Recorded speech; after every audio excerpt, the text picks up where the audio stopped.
this report would just confirm, the experts were wrong in locking us down. It led to catastrophic, or it very likely led to catastrophic outcomes. So I think the biggest takeaway is let's not be governed by experts. The Justice Center for Constitutional Freedoms has published an explosive, well-sourced 54-page report titled Post-COVID Canada, The Rise in Unexpected Deaths. It exposes a grim reality.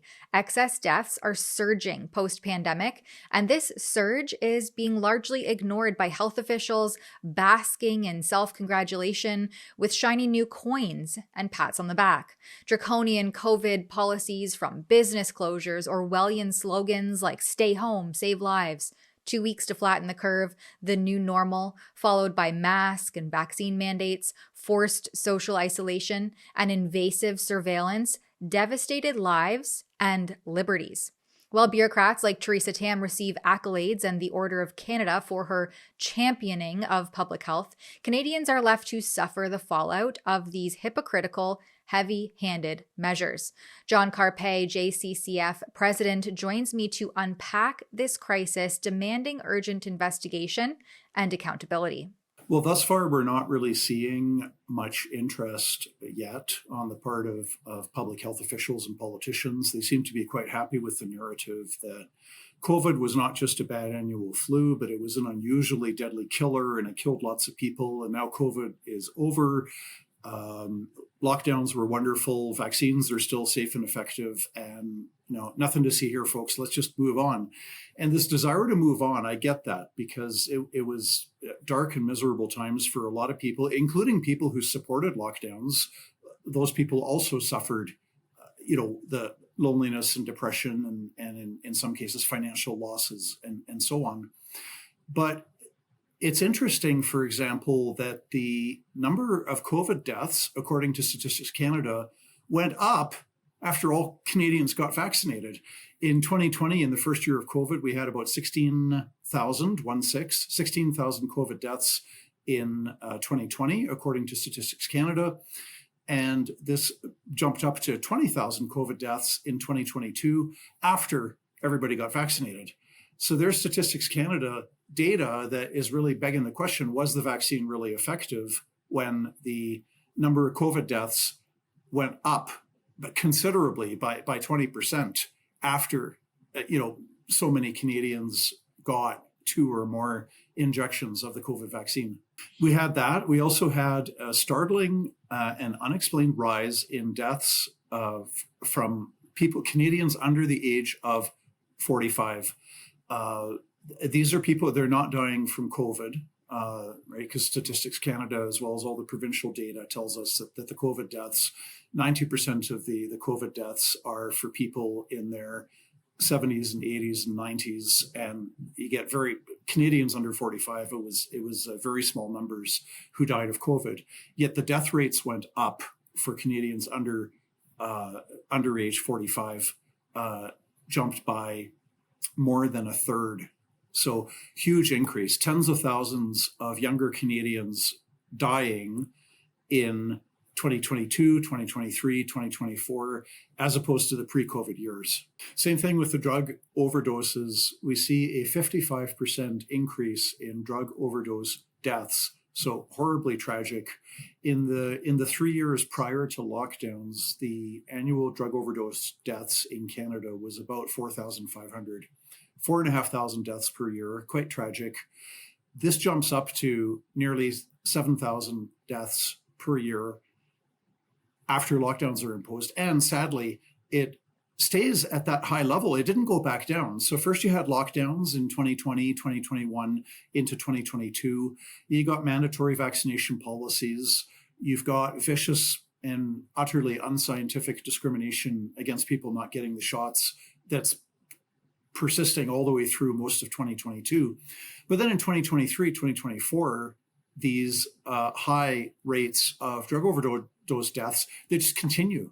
So it's like we've had this, what looks like this permanent shift into higher death rates from drug overdoses and higher death rates for Canadians under the age of 45 that have not gone away but they are so much higher than what they were before lockdowns. Another deeply alarming aspect of this report is the discovery of excess deaths among children, a population and demographic that typically has vibrant health, resilience, and many decades of life ahead of them, which should fuel prompts to investigate the underlying causes of this increase and the long-term implications for public health and societal well-being the longer that this crisis goes unaddressed.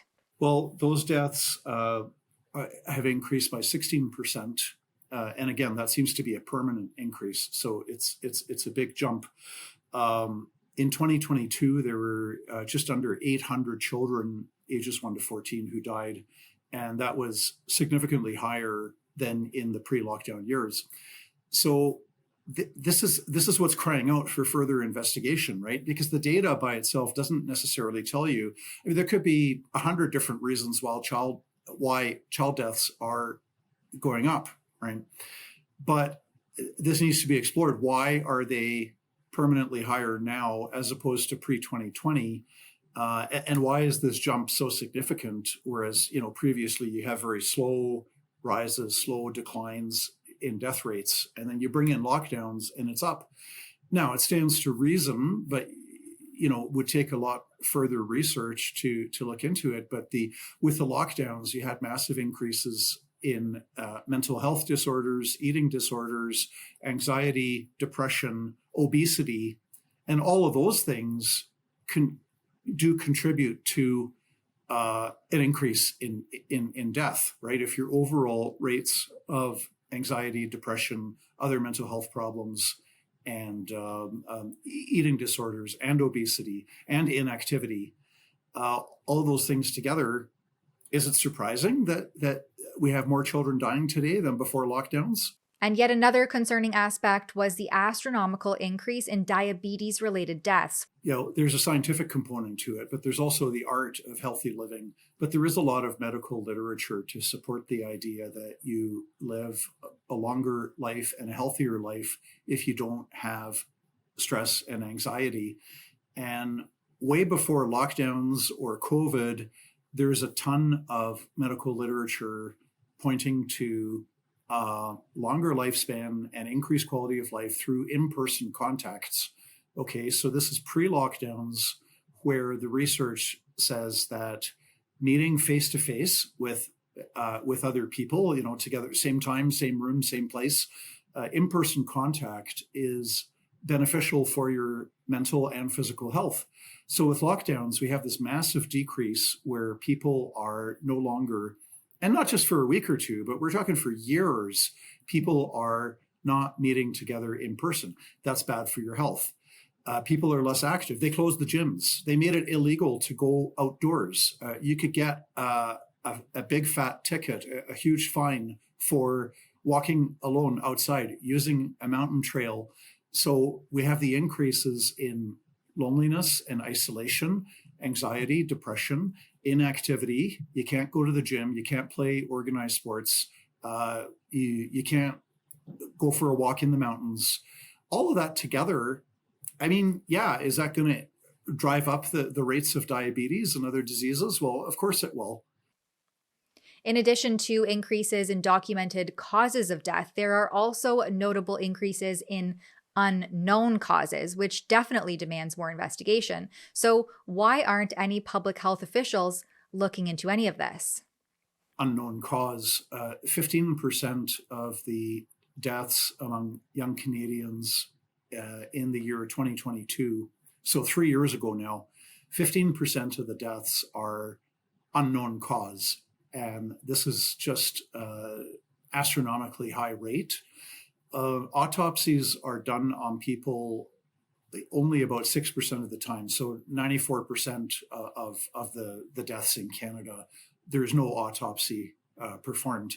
But the autopsy rates have changed the same. But what's really unusual now is we've got 1/7 of the deaths of younger Canadians are of unknown cause, which is higher than what it's ever been before.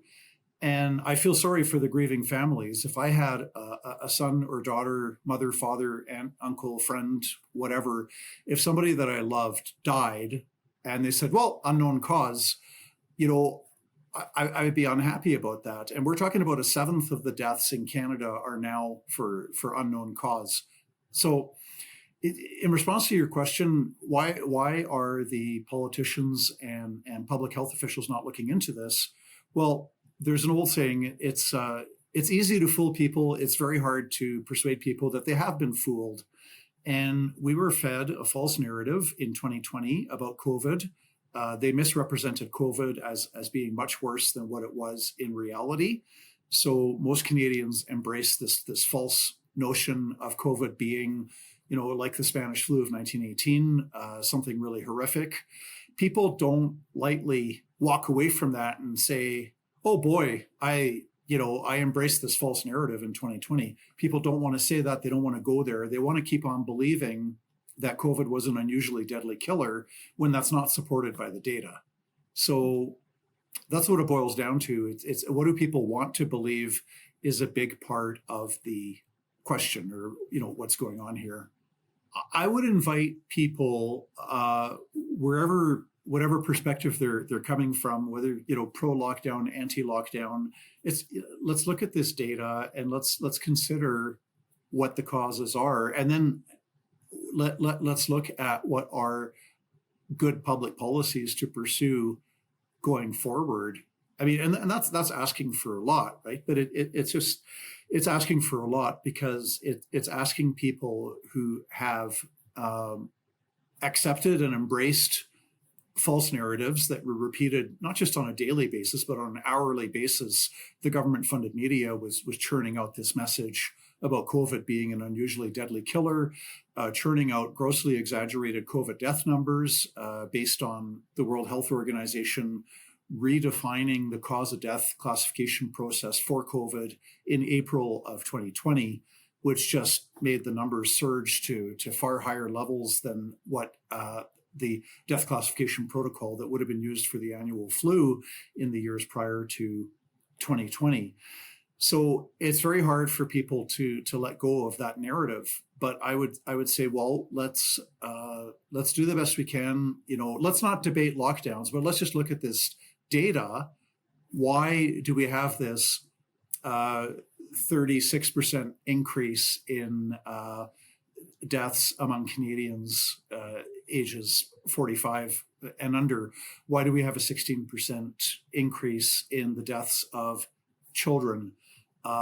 So on and so forth. And why is this, right? And we can have an honest discussion about it. If somebody wants to say it has nothing to do with lockdowns, they say, okay, let's talk about that. So if it was not lockdowns and not the vaccines, what was it? What do you think it was?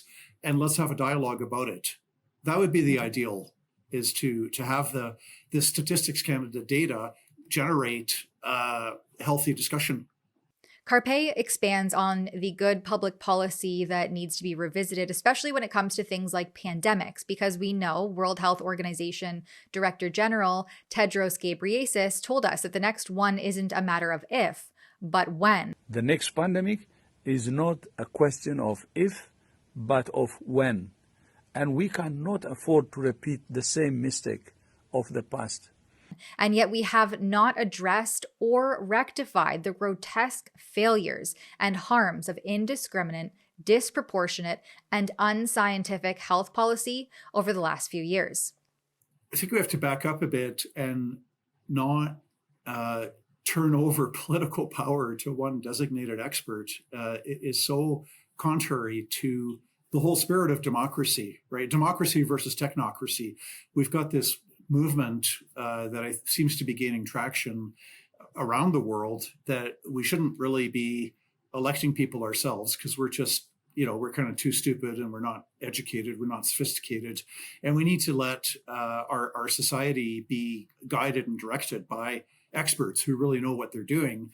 And so for, healthcare and for smart cities and for, saving us from the impending climate holocaust and sparing us the fate of burning into a crisp and, blah, blah. For all these reasons, we need to actually repudiate democracy and turn things over to experts. And I think that is, this report would just confirm, the experts were wrong in locking us down. It led to catastrophic, or it very likely led to catastrophic outcomes. So I think the biggest takeaway is let's not be governed by experts.